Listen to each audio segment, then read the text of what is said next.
a cocoa ripple cake. Let's start with the dry ingredients. 1.5 cups of flour. There we go. 2 teaspoons of baking powder and a little bit of salt. Just accentuates the flavor. So just whisk this up a little bit just so everything blends together. So now we want to make the cocoa ripple part of the cocoa ripple cake. So I have some walnuts here, 3/4 cup of granulated sugar. Add the sugar right to a bowl. 2 tablespoons of cocoa powder goes into the sugar, and then 1/3 cup of walnuts. A little bit of salt. Okay, then we just want to stir this up. So we have our dry ingredients, we have our ripple, now we need our wet ingredients, which is our butter and our sugar.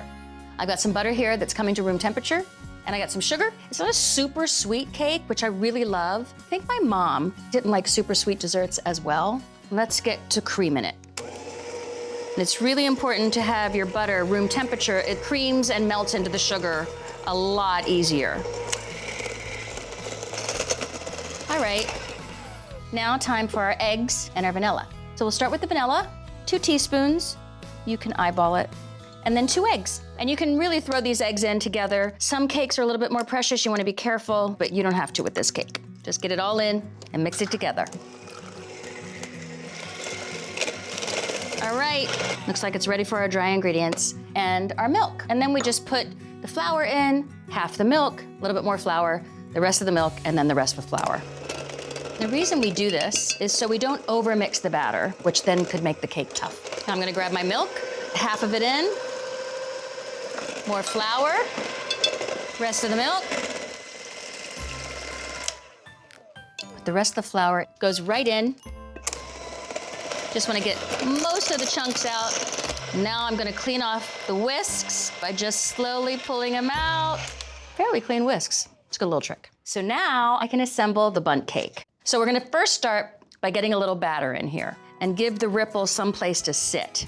Make sure the bottom is covered with batter. So we're gonna make 2 layers of the chocolate nut mixture. So make sure you just use half of it and reserve the other half for the next layer. Okay, so we're gonna get 2 more layers out of this. Cover it up. You really wanna make sure that all the chocolate's covered, because the more you cover it, the ripple will then stay between the layers. All right, the rest of the ripple, and get every last bit of batter.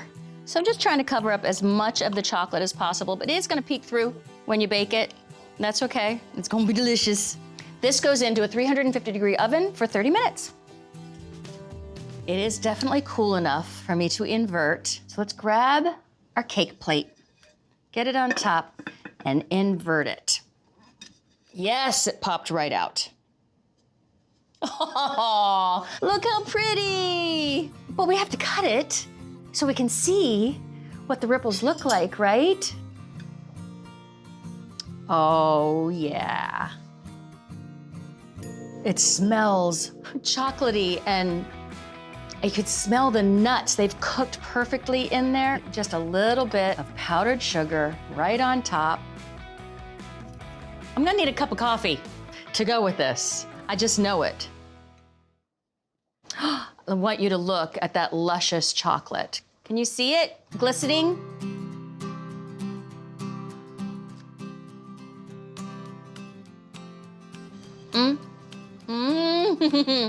That's so delicious. So it's still a little warm. I guarantee this cake will taste delicious cold. It will taste delicious room temp with a big cup of coffee in the morning.